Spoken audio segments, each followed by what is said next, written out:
غنيمتي هو إذن واجهنا يا رب على كوني لبدي وحيوه وينا هداد مبصر معنى هدو حويا حولها الكثيرة إيش وحي لو بعناين يركت هدي أركي ويدو دكت وحي لو بعناين مغش هدي مغلي ويدو قلبي وحي لو بعناين ويلي هدو ويلي وايو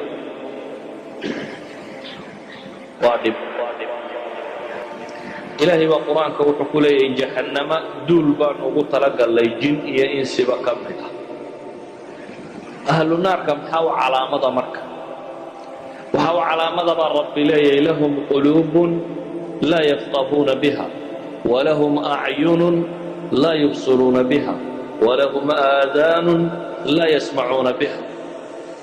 وحي إلهي سبحانه وتعالى وحي لي قلوب أنا وحكو فهمين waxay leeyihiin indho aanay wax ku arag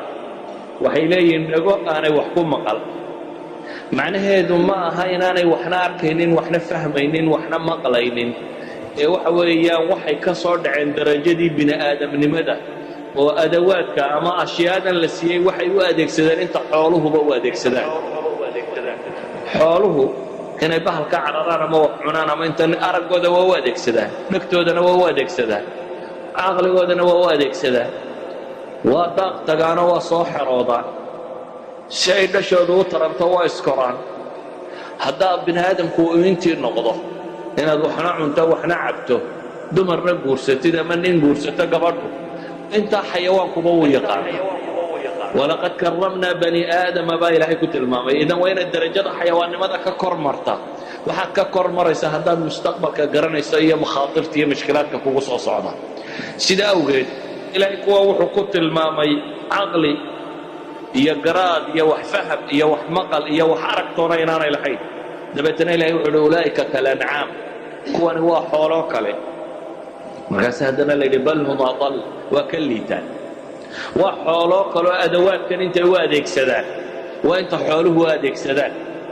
waa ka liitaano de iyagu bini aadam bay ahaayeen waxaa la rabay inay xoolanimada ka sarreeyaan mar haddii ay ka sarrayn waayeen iyagoo ilaahay siiyey subxaana wa tacaala wixii ay kaga sarrayn waayeen waxay kaga sarrayn lahayn iyadoo alla siiyey waa liitaan sidaa awgeed uma baahnin garaadkeenna iyo aqoontaada iyo raganimadaadu inay noqoto sidaad wax u cuni lahayd ama sidaad wax u cabbi lahayd ama sidaad mara u xidhan lahayd ama sidaad gabadh u guursan lahayd hadday aqoontaadu ku soo ururto waa aqoon liidata aqoontu waxay ahayd inay u tallowdo xad ka sarraysa xadka xayawaanka xayawaanka qur-aanku wuxuu u adeegsadaa marka basharka lagu tilmaamo waa maruu bini aadamnimadiisii luuskareeyey ama lumiyey ninka caalimka ah ee aan diinta ku dhaqmine barbar cararay ilaahay wuxuu ku tilmaamay kalkalbi in taxmil calayhi yalhad aw tatruku yalhad ay buu la mid yahay haddaad eridana carab ku laalaadin waa haraariyoon haddaad iska daysana waa haraariyoon baa ilahay yidhi subxaana wa tacaala waa wadaadkii kitaabka dhinac orday rabbi subxaana wa tacaala caamada diinta iska dhagamarta wuxuu ku tilmaamay kaannahum xumurun mustanfiratun farat min qaswara dameer farow libaa xeriyaday oo orday oo kale ay la mid yihiin baa ilaahay yidhi dameer farow wuu dheereeyaa baqahana de hadduu libaax ku soo cararo inuu xoog u ordi doonaa la tilmaamaya caamadaysa dhagamaraysa ee rabbi ka jeesatayna waxaa lagu tilmaamay dameer cararay inay la mid yihiin wadaadka kitaabka xambaarsan ee aan faa'iido badan ku qabin waxaa lagu tilmaamay dameer bugaag la saaray ilaahay subxaana wa tacaala wuxuu ku tilmaamay inay la mid yihiin idan mar kasta oo qofka bini aadamkii caqligii iyo garaadkii iyo maqalkii iyo araggii la siiyey uu rabbi ku caabudi kari waayo ama se uu naar iskaga ilaalin kari waayo waa mushkiladii ugu weynayd caalamku waa naar haniimadii ugu weynaydna waa janno iyo rabbi aragtidii labadii waxay ugu waaweynaa haddaad lumiso macnaheedu waxa weeyaan xoolahaad ka liidataa xoolo ma gaadhid ee waad ka hoosaysaa darajadii bini aadamkana hoos baad uga sii dhacday waayo gaaladu darajadaasi markay ku dhacaan ilaahay baa wuxuu leeyahay yaclamuuna ظaahiran min alxayaaةi اdunya wahum can اlaakhirati hum gaafiluun nolosha muuqaalkeeda saray garanayaan baa ilaahay ama badda quus ama cirka duul waa the same life nolosha muuqaalkeeda saray garanayaan baa ilaahay yidhi subxaana wa tacaala wahum can ilaakhirati hum gaafiluun aakhirase gafla baa kaga sugan yihin baa rabbi leeyahy waa moogan yihin sida ogeed baa rabbi subxaana wa tacaala wuxuu ku tilmaamayaa gaaladu واقترب الوعد الحق فإذا هي شاخصة أبصار الذين كفروا يا ويلنا قد كنا في غفلة من هذا بل كنا ظالمين إلهي وحد المامين هلان هالكودة يا علاء الكودة يكمل نقندوته يا ويلنا هو جيجي قد كنا في غفلة من هذا أرك كوان موقنين أما سوان دوحنين والعياذ بالله سيدا وقيت maalintaasi waxa bini aadamku uu tamaniyo waxaa ka mid noqon doona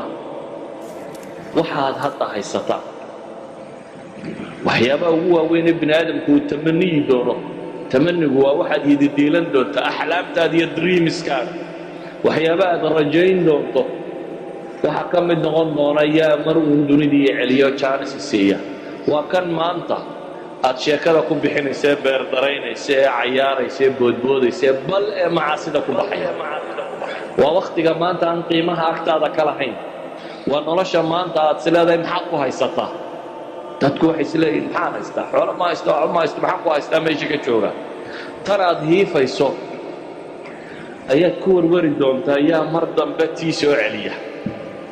ilaahu yaa tii mar uun igu soo celiya si awgeed baa ilaahay wuxuu leeyay subxaana wa tacaala حتى إذا جاء أحدهم الموت قال رب ارجعون لعلي أعمل صالحا فيما تركت